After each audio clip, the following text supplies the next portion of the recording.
Oscar 2026కు India తరపున official entry సాధించిన హోమ్బౌండ్ రీసెంట్గా నెట్ఫ్లిక్స్ ఓటీటీ ప్లాట్ఫామ్లో స్ట్రీమింగ్కి వచ్చింది. హిందీలో మాత్రమే ఉంది, తెలుగు ఇంకా యాడ్ చేయలేదు. ది బెస్ట్ ఇంటర్నేషనల్ ఫీచర్ విభాగంలో సెలెక్ట్ అయిన ఈ మూవీలో Ishaan Khatter, Vishal Jethwa, Janhvi Kapoor main leads. Directed by Neeraj Ghaywan. మరి ఈ మూవీ రివ్యూ తెలుసుకునే ముందుగా మన ఛానల్ని లైక్, షేర్, సబ్స్క్రైబ్తో పాటుగా కామెంట్ కూడా చేస్తారని ఆశిస్తున్నాను. కథ విషయానికి వస్తే దేశం ఎదుర్కొంటున్న ప్రధాన సమస్యలైన పేదరికం, కులం, మతం లాంటి సెన్సిటివ్ అంశాలతో పాటు నిరుద్యోగం, ప్రేమ, స్నేహం లాంటి అంశాలు మేళవించి గాఢంగా గుండెల కత్తుకునేలా తీశాడు డైరెక్టర్ నీరజ్. రియల్ ఇన్సిడెంట్స్ను బేస్ చేసుకొని తీసిన ఈ మూవీ నార్త్ ఇండియాలోని ఒక గ్రామంలో ఉండే ఇద్దరు స్నేహితులు, వాళ్ళ కుటుంబాలు ఆర్థిక పరిస్థితిని చూపిస్తూ మూవీ స్టార్ట్ అవుతుంది. చందన్ కుమార్, షోయబ్లు ఇద్దరు ప్రాణ స్నేహితులు. చందన్ దళితుడైనా, షోయబ్ ముస్లిం అయినా వాళ్ళ స్నేహానికి ఇవేమీ అడ్డురావు. ఇద్దరు కలిసి కానిస్టేబుల్స్ కావాలని పట్టుదలతో శ్రమిస్తుంటారు.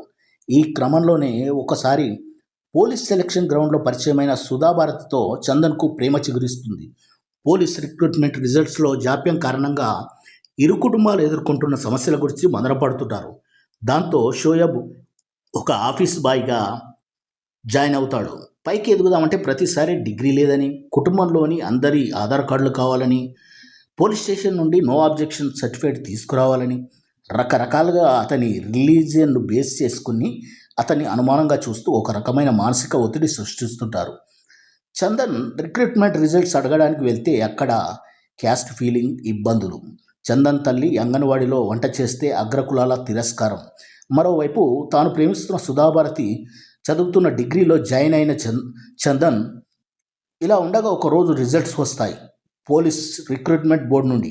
అందులో చందన్ సెలెక్ట్ అవ్వగా షోయబ్ సెలెక్ట్ కాలేకపోతాడు. దాంతో ఎలాగో జాబ్ వచ్చింది కదా అని డిగ్రీ మానేసి రిలాక్స్ అవుతున్న చందన్కు మరో పిడుగులాంటి వార్త. సెలెక్షన్ అయినా జాయినింగ్ లేట్ అవుతుంది, టెక్నికల్గా ఇబ్బందులు ఉన్నాయన్న వార్త తెలియడంతో చందన్ సిటీకి వెళ్ళి ఒక ఫ్యాక్టరీలో పనిచేసుకుంటుంటాడు. ఆఫీస్ బాయ్ ఉద్యోగం మానేసిన షోయబ్ చందన్ దగ్గరికి వెళ్ళి అతనితో పాటు డైలీ లేబర్గా జాయిన్ అవుతాడు.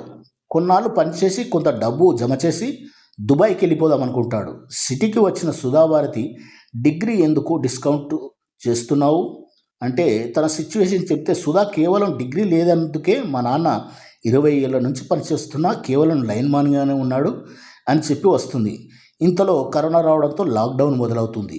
దీంతో లాక్డౌన్ మూలంగా ఫ్యాక్టరీలన్నీ మూతపడతాయి, రవాణా సౌకర్యం ఉండదు. కొన్ని రోజులు భోజనం పెట్టిన కంపెనీ చేతులెత్తేస్తుంది.